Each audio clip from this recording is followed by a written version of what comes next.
আমি বারবার জিজ্ঞাসা করতাম, উমায়ের নবী, আপনি আমার রুমে বৈশা কেন কাঁদেন? নবী বলেন, ও আয়েশা, আমি দুইটা কারণে বেশি বেশি কান্না করি। এক, আমার জীবনের একটা অধ্যায় ছিল, বড় কান্নার অধ্যায়, দুঃখের অধ্যায়, তুমি দেখো না এর আয়েশা। আমার মক্কার মানুষ আমার আরামে ঘুমাইতে দেয় নাই, আমার চতুর্দিক থেকে আক্রমণ, আমার শরীরের মধ্যে পাথর মেরে রক্ত ঝরাইছে, আমার হাঁটার পথে কাটা দিত। ওই সময় আমার ওই কঠিন দুঃখের সময় আমার আপন একজন সহধর্মিণী ছিল খাদিজা। ওই খাদিজার কথা যখন আমার মনে পড়ে, চোখের পানি ধরে রাখতে পারি না রে আয়েশা। খাদিজার কথা মনে পড়লে চোখের পানি চলে আসে।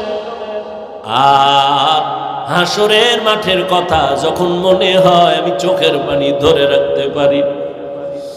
কিয়ামতের ময়দানে আমার মাওলা এত রাগান্বিত হবে, ওই দিন আমার উম্মতের কি উপায়? নবীরাও কান্না শুরু করবেন, আমার উম্মতের কি উপায় হবে? ঈসা নবীও কাঁদবেন, মুসা নবীও কাঁদবেন, বড় বড় জলিল কদর পয়গম্বরেরা কান্না করবেন। আম্মা জান আয়েশা বলতেন, কি হালাত তুই কিয়ামতে?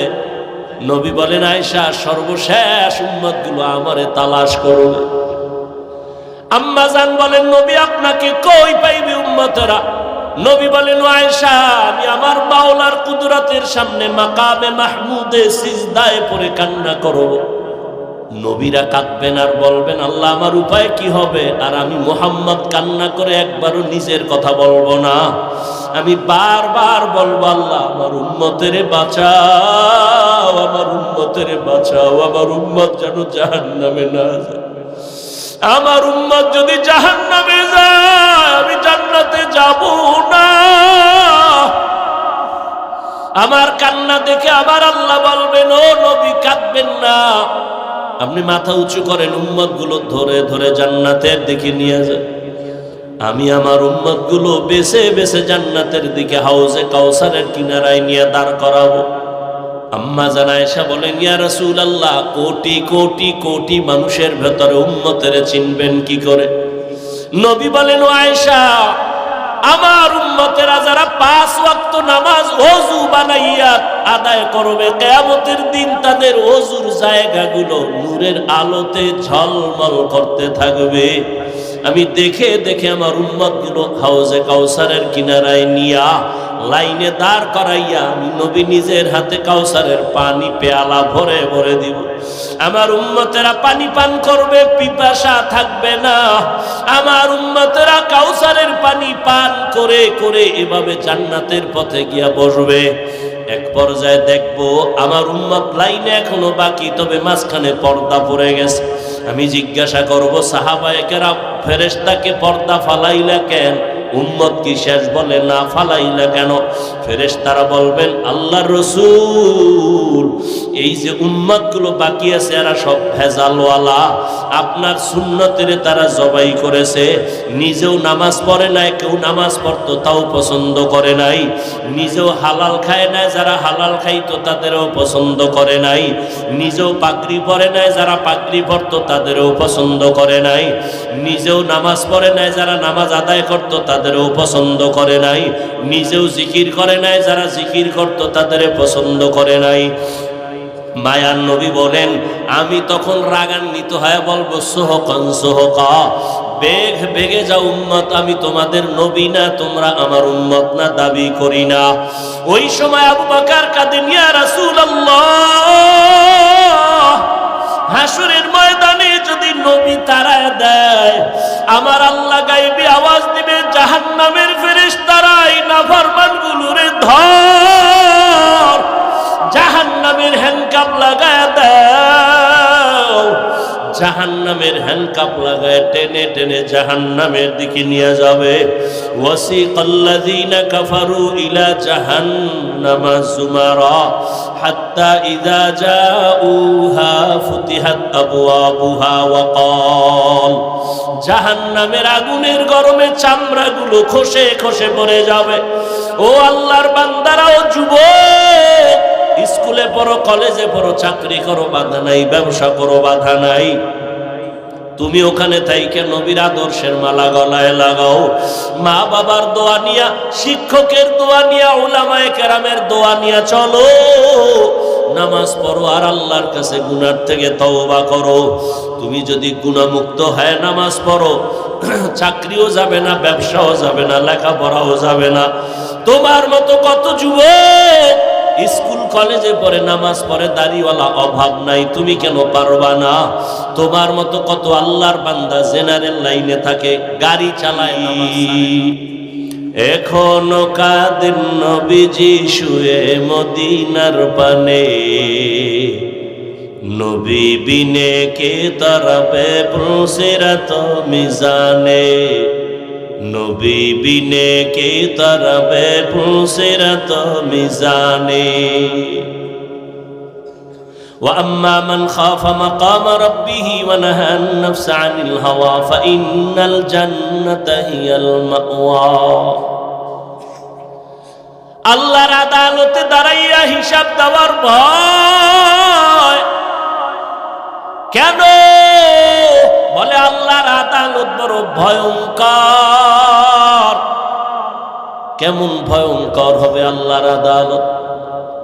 ও এলাকার মা বোনেরা, ও যুবক বাবারা, ও বৃদ্ধ বাবাজিরা,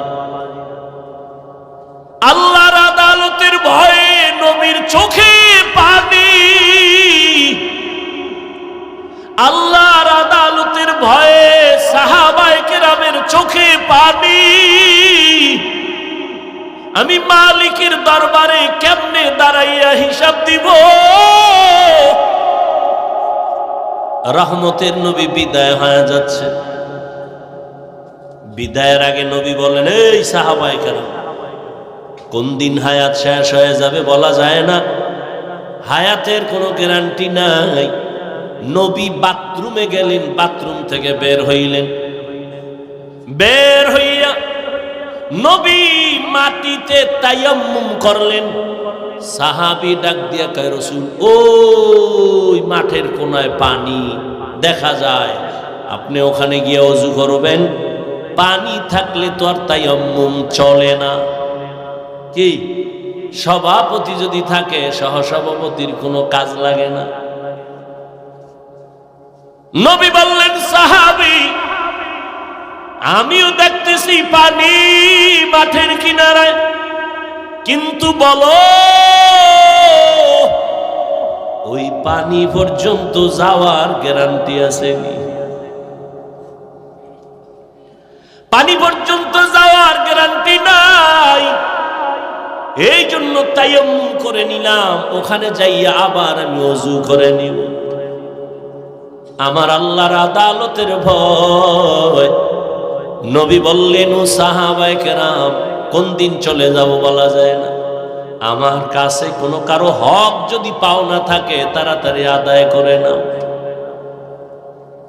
আমার ছাত্রদেরকে যদি বলি, বাবারা, আমার কাছে যদি কিছু পাওনা থাকো নিয়ে নাও, তো 2, 4, 5, 10 টাকা থাকলে এটা কেউ চাইবে? নবী বললেন, কারো হক থাকলে নাও, আসামির কাঠগড়ায় দাঁড়ানো যেন না লাগে। সাহাবায়ে কেরাম চুপ হয়ে গেলেন। নবী কি বলে এগুলো? লজ্জার কথা। কিছু পাইলেও তো নবীর এগুলি কেউ বলবে না। কিন্তু দুঃসাহসী একজন সাহাবী দাঁড়ায় গেলেন, দাঁড়াইয়া বললেন, ইয়া রাসূলুল্লাহ, একদিন আপনি আমার শরীরে একটা টাচ করেছিলেন, এমনিতে একটা টাচ করেছিলেন হালকার উপরে। নবী কয়, তাহলে এটা তো আমি এমনি করেছি, ঠিক আছে, তুমি এটার প্রতিশোধ নিয়ে নাও। সাহাবায়ে কেরাম তো আগুন হয়ে গেছে, এত বড় দুঃসাহস, নবী কইছে আর দাঁড়ায় গেছে। নবী বুঝতে পেরেছেন, তোমরা গরম হইও না, তাকে আসার মতো রাস্তা খুলে দাও।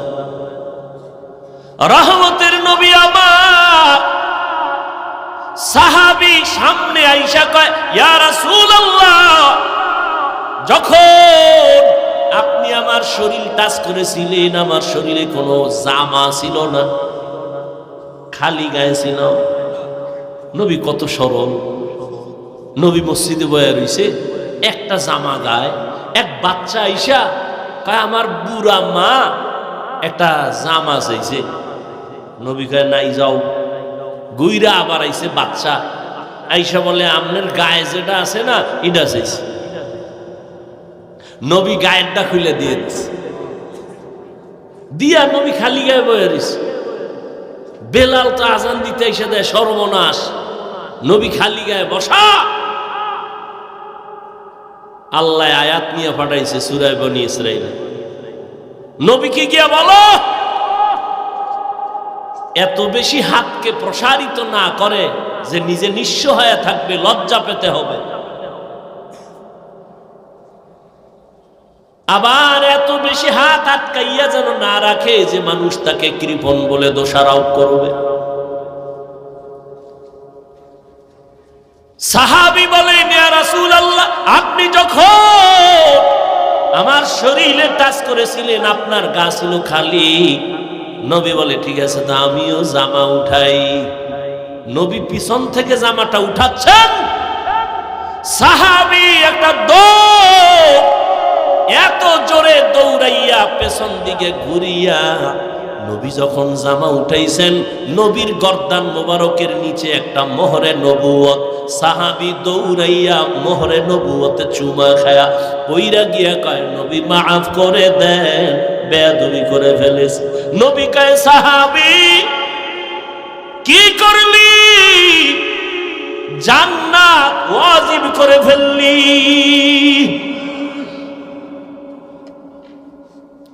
জান্নাত ওয়াজিব করে ফেলেছো,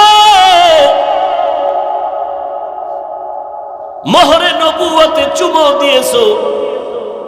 রহমতের নবী আমার, তার হাতে গড়া সাহাবী আবু বকর। নবী নাই, খেলাফতের দায়িত্বে আবু বকর বসে আছে।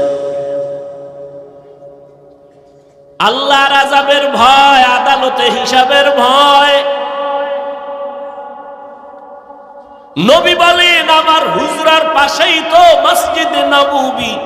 আমি এশার নামাজ পড়ে ঘুমাই, আমার চোখ বন্ধ, আমার অন্তর ঘুমায় না। রাতের গভীরে হঠাৎ আমার কানে আওয়াজ আসছে, কে জানো মসজিদের ভেতরে কাঁদে রাতের আধারে গভীরে। আমি ঘুম ভেঙ্গে গেল, আমি উইঠা নিচে নামলাম, বের হইয়া দেখলাম এই গভীর রাতে মসজিদের মধ্যে কেন কান্নার আওয়াজ, কে কোন বিপদে আছে।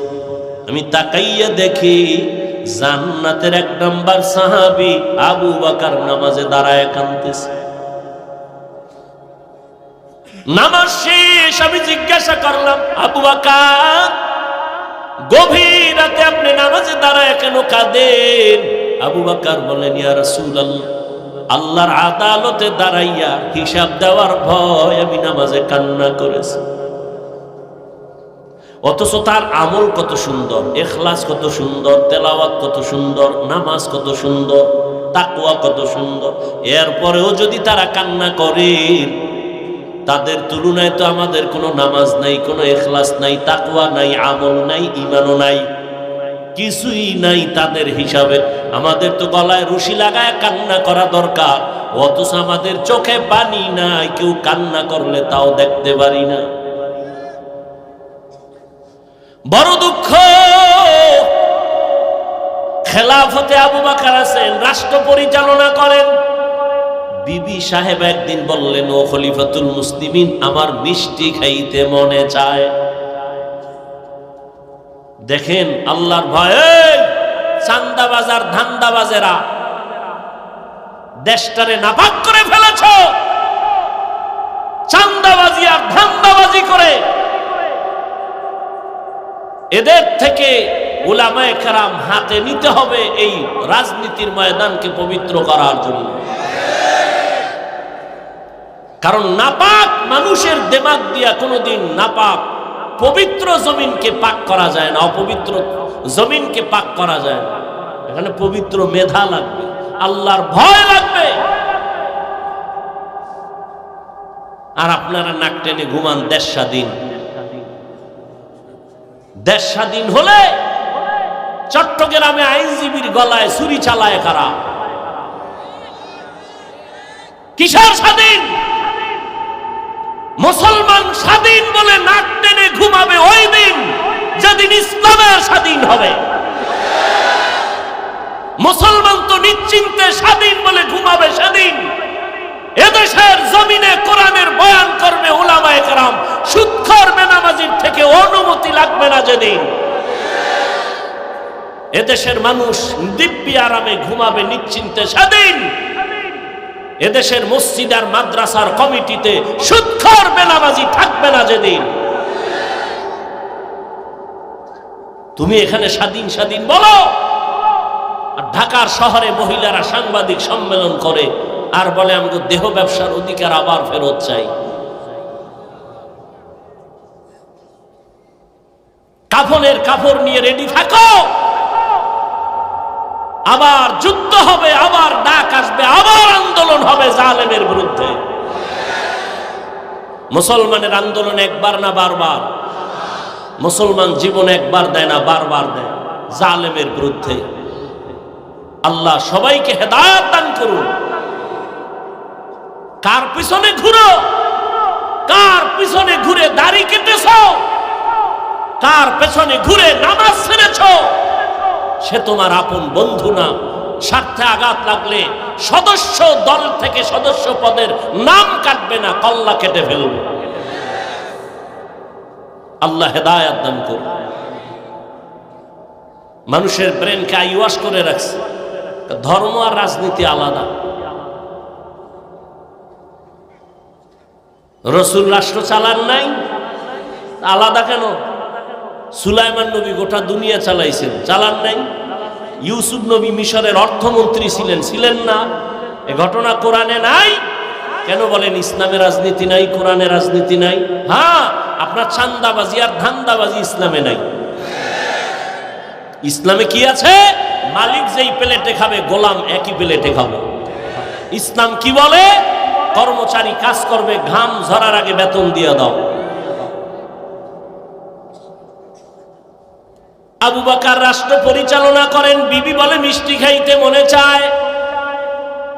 আবু বকর বলেন, ও বিবি ক্ষমা করে দাও, মিষ্টি খাওয়ানোর মতো আমার কাছে টাকা নাই। পুরা রাষ্ট্র চালায়। বিবি চুপ হয়ে গেছেন। কিছুদিন পর আবু বকর সিদ্দিক রাদিয়াল্লাহু তাআলা আনহুর স্ত্রী কিছু টাকা হাতে দিয়া বললেন, ও খলিফাতুল মুসলিমিন, আপনার কাছে টাকা নাই বলেছেন, আমি আলাদা কিছু টাকা দিয়েছি, এ দিয়া মিষ্টি এনে দেন। আবু বকর কয়, এই টাকা পাইছো কই? আমনে কইবেন নি বউ টাকা দিলে কই পাইছো?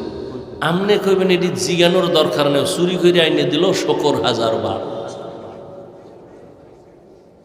বলবেন তোমাকে ধন্যবাদের মাঝে মাঝে আরো আইনো, চুরি করে হলো আনবা, কোনো তোমার টেনশন নাই। আর আবু বকর বলে, ওই বিবি, এই যে টাকা তুমি দিয়েছো কোথায় পেয়েছো? আল্লাহর ভয় কাকে বলে দেখেন। বিবি বলে, আপনি যে মাসে মাসে বেতন নেন না, ওই বেতনের টাকা থেকে আমি কিছু ধরে ধরে এটা জমাইছি। আবু বকর কি বলে, তাহলে তো বুঝলাম আমার বেতনের অংশ থেকে এই টাকাগুলো না হলেও সংসার চলে, তো আগামী মাস থেকে আমি এই টাকা কমায় নেব বেতন থেকে। এর নাম তাকওয়া, এর নাম আল্লাহর ভয়। হর কে দারত খৌফে হক দার দিল মদরম, জান্নাতুল মাওয়া দেহত উরা মাকাম। আবু বকর জান্নাতের সার্টিফিকেট পাইছেন। নবী বলেন, জান্নাতের সার্টিফিকেট পাইয়া আবার কাঁদেন কেন? আবু বকর বলেন, ইয়া রাসূলুল্লাহ, আপনিই তো হাসরের কঠিন বয়ান করেছেন, হাসরের ময়দান বড় ভয়ঙ্কর হবে। ওই দিন সব নারী আর পুরুষেরা উলঙ্গ দাঁড়াবে, সূর্য মাথার উপরে নেমে আসবে, জমিন হবে তামা, জাহান্নামের আগুনের গরম। ওদিকে আমার আল্লাহ রাগান্বিত আওয়াজ দিবেন, লিমানিল মুলকুল ইয়াউম লিল্লাহিল ওয়াহিদিল কাহ্হার। আল্লাহ এতটা রাগান্বিত আওয়াজ দিবেন যে হাসরের ময়দানটা থরথর করে কেঁপে উঠবে। আবু বকর বলেন, ইয়া রাসূলুল্লাহ, নবীরা পর্যন্ত কান্না করবেন সেই দিন, আপনিই বয়ান করেছেন। হাসরের ময়দানের ভয়ঙ্কর হালাত দেখে যে নবীদের গুনাহ নাই তারাও কাঁদবেন। মুসা নবী কাঁদবেন, ঈসা নবী কাঁদবেন, ইব্রাহিম নবী কাঁদবেন, আদম নবী কান্না করবেন। উম্মতেরা পাগলের মতো দৌড়াবে, সুপারিশের জন্য কোন নবী সুপারিশ করবেন না। ও রহমতের নবী, আপনিই বয়ান করেছেন। আম্মা জান আয়েশা রাদিয়াল্লাহু তাআলা আনহা বলেন, নবীজিরে মাঝে মাঝে দেখতাম আমার রুমের মধ্যে বৈশা নবী গুনগুন করে কান্না করেন। আমি আয়েশা 6 বছরে আমার নবীজির সাথে বিয়া হলো, 9 বছর বয়সে আমি নবীর ঘরে আসলাম। আমার 18 বছর যখন বয়স হয় নবী দুনিয়া থেকে চলে গেলেন। আমি নবীরে কান্না করতে দেখলে ভয় পাইতাম, আমার এই অল্প বয়সের কারণে না জানি কোনো বেয়াদবি হয়ে যায়। আমি বারবার জিজ্ঞাসা করতাম, ও মায়ার নবী, আপনি আমার রুমে বৈশা কেন কাঁদেন? নবী বলেন, ও আয়েশা, আমি 2টা কারণে বেশি বেশি কান্না করি। এক, আমার জীবনের একটা অধ্যায় ছিল বড় কান্নার অধ্যায়, দুঃখের অধ্যায়, তুমি দেখো না এর আয়েশা। আমার মক্কার মানুষ আমার আরামে ঘুমাইতে দেয় নাই, আমার চতুর্দিক থেকে আক্রমণ, আমার শরীরের মধ্যে পাথর মেরে রক্ত ঝরাইছে, আমার হাঁটার পথে কাটা দিত। ওই সময় আমার ওই কঠিন দুঃখের সময় আমার আপন একজন সহধর্মিণী ছিল খাদিজা। ওই খাদিজার কথা যখন আমার মনে পড়ে চোখের পানি ধরে রাখতে পারি না রে আয়েশা। খাদিজার কথা মনে পড়লে চোখের পানি চলে আসে। আর হাসরের মাঠের কথা যখন মনে হয় আমি চোখের পানি ধরে রাখতে পারি। কিয়ামতের ময়দানে আমার মাওলা এত রাগান্বিত হবে, ওই দিন আমার উম্মতের কি উপায়? নবীরাও কান্না শুরু করবেন, আমার উম্মতের কি উপায় হবে? ঈসা নবীও কাঁদবেন, মুসা নবীও কাঁদবেন, বড় বড় জলিল কদর পয়গম্বরেরা কান্না করবেন। আম্মা জান আয়েশা বলতেন, কি হালাত ওই কিয়ামতে? নবী বলেন, আয়েশা, সর্বশেষ উম্মতগুলো আমারে তালাশ করবে। আম্মা জান বলেন, নবী আপনাকে কই পাইবে উম্মতেরা? নবী বলেন, আয়েশা, আমি আমার মাওলার কুদরতের সামনে মাকামে মাহমুদে সিজদায় পড়ে কান্না করব। নবীরা কাঁদবেন আর বলবেন, আল্লাহ আমার উপায় কি হবে? আর আমি মুহাম্মদ কান্না করে একবারও নিজের কথা বলবো না, আমি বারবার বলবো, আল্লাহ আমার উম্মতেরে বাঁচাও, আমার উম্মতেরে বাঁচাও, আমার উম্মত যেন জাহান্নামে না যায়। আমার উম্মত যদি জাহান্নামে যায় আমি জান্নাতে যাব না। আমার কান্না দেখে আমার আল্লাহ বলবেন, ও নবী কাঁদবেন না, আপনি মাথা উঁচু করেন, উম্মত গুলো ধরে ধরে জান্নাতের দিকে নিয়ে যান। আমি আমার উম্মত গুলো বেছে বেছে জান্নাতের দিকে হাউজে কাউসারের কিনারায় নিয়ে দাঁড় করাবো। আম্মা জান আয়েশা বলেন, ইয়া রাসূলুল্লাহ, কোটি কোটি কোটি মানুষের ভেতরে উম্মতের চিনবেন কি করে? নবী বলেন, ও আয়েশা, আমার উম্মতেরা যারা 5 ওয়াক্ত নামাজ ওযু বানাইয়া আদায় করবে, কিয়ামতের দিন তাদের ওযুর জায়গাগুলো নূরের আলোতে ঝলমল করতে থাকবে। আমি দেখে দেখে আমার উম্মতগুলো হাউজে কাউসারের কিনারায় নিয়া লাইনে দাঁড় করাইয়া আমি নবী নিজের হাতে কাউসারের পানি পেয়ালা ভরে ভরে দিব। আমার উম্মতেরা পানি পান করবে, পিপাসা থাকবে না। আমার উম্মতেরা কাউসারের পানি পান করে করে এভাবে জান্নাতের পথে গিয়া বসবে। এক পর্যায়ে দেখবো আমার উম্মত লাইনে এখনো বাকি, তবে মাঝখানে পর্দা পড়ে গেছে। আমি জিজ্ঞাসা করব, সাহাবায়ে কেরাম, ফেরেশতাকে পর্দা ফালাইলা কেন? উম্মত কি শেষ? বলে না, ফালাইলা কেন? ফেরেশতারা বলবেন, আল্লাহর রাসূল, এই যে উম্মতগুলো বাকি আছে এরা সব ভেজালওয়ালা, আপনার সুন্নতের তারা জবাই করেছে, নিজেও নামাজ পড়ে নাই, কেউ নামাজ পড়তো তাও পছন্দ করে নাই, নিজেও হালাল খায় নাই, যারা হালাল খাইতো তাদেরও পছন্দ করে নাই, নিজেও পাগড়ি পরে নাই, যারা পাগড়ি পরতো তাদেরও পছন্দ করে নাই, নিজেও নামাজ পড়ে নাই, যারা নামাজ আদায় করতো তাদেরও পছন্দ করে নাই, নিজেও জিকির করে নাই, যারা জিকির করতো তাদের পছন্দ করে নাই। মায়ার নবী বলেন, আমি তখন রাগান্বিত হয়ে বলবো, সোহকান সোহকা, বেগ বেগে যাও উম্মত, আমি তোমাদের নবী না, তোমরা আমার উম্মত না, দাবি করি না। ওই সময় আবু বকর কাঁদেন, ইয়া রাসূলুল্লাহ, হাসরের ময়দানে যদি নবী তাড়ায় দেয়, আমার আল্লাহ গায়বী আওয়াজ দিবে, জাহান্নামের ফেরেশতারাই নাফরমানগুলোরে ধর, জাহান্নামের হ্যান্ডকাপ লাগায় দাও। জাহান্নামের হ্যান্ডকাপ লাগায় টেনে টেনে জাহান্নামের দিকে নিয়ে যাবে। ওয়াসিকাল্লাযীনা কাফারু ইলা জাহান্নামা যুমারা হাত্তা ইযা জাউহা ফুতিহাত আবওয়াবুহা ওয়া ক্বাল, জাহান্নামের আগুনের গরমে চামড়াগুলো খসে খসে পড়ে যাবে। ও আল্লাহর বান্দারা, ও যুবক, স্কুলে পড়ো, কলেজে পড়ো, চাকরি করো, বাধা নাই, ব্যবসা করো, বাধা নাই, তুমি ওখানে থাইকে নবীর আদর্শের মালা গলায় লাগাও। মা বাবার দোয়া নিয়া, শিক্ষকের দোয়া নিয়া, উলামায়ে কেরামের দোয়া নিয়া চলো, নামাজ পড়ো আর আল্লাহর কাছে গুনার থেকে তওবা করো। তুমি যদি গুনাহমুক্ত হয় নামাজ পড়ো, চাকরিও যাবে না, ব্যবসাও যাবে না, লেখাপড়াও যাবে না। তোমার মতো কত যুবক স্কুল কলেজে পড়ে, নামাজ পড়ে, দাড়িওয়ালা, অভাব নাই, তুমি কেন পারবা না? তোমার মতো কত আল্লাহর বান্দা জেনারেল লাইনে থাকে, গাড়ি চালায়, নামাজ ছাড়ে না, তুমি কেন পারবা না?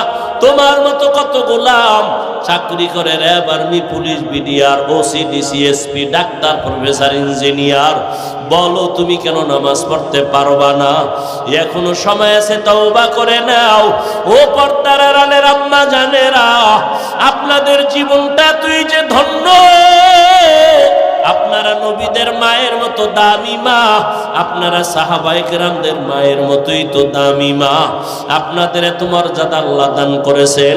আপনারা তো হাফেজ আলেমের মায়ের মতো মা, আপনারা তো ইসমাইল নবীর মা হাজেরা আলাইহিস সালামের মতো দামি নারী, আপনারা তো ঈসা নবীর মা মারিয়াম আলাইহিস সালামের মতো বড় দামি নারী, আপনারা তো বেঈমান আল্লাহর দুশমন ফেরাউনের স্ত্রী আসিয়ার মতো দামি। আসিয়া এই ফেরাউনের ঘরে থাকিয়া আল্লাহর পেয়ারা বান্দি হয়ে কবরে চলে গেছেন।